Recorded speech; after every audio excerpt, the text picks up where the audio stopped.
Have you ever wondered how sales and use taxes apply to your services and products? Let's break it down.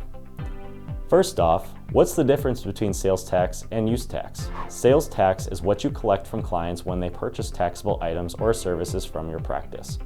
Use tax, on the other hand, comes into play when you buy taxable items for your practice without paying sales tax at the time of purchase. In that case, you're responsible for paying the use tax directly. Let's look at some typical situations.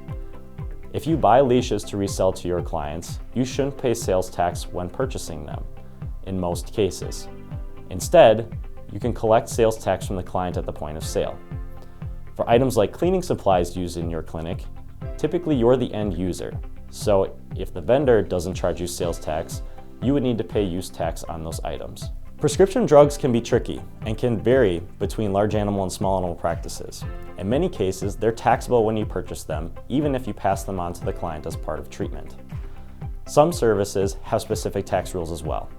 In the case of cremation and euthanasia, in some states, if you return the animal's remains to the client, it's generally considered a taxable service.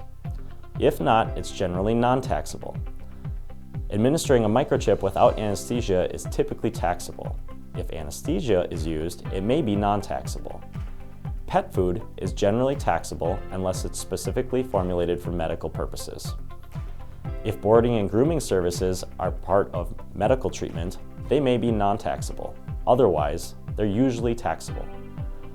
To keep things running smoothly, review your vendor invoices to ensure sales tax is correctly applied. Keep accurate records of all taxable and non-taxable transactions. File your sales and use tax returns on time to avoid penalties. Depending upon your state's rules and your practice's volume, filings could be monthly, quarterly, or annually.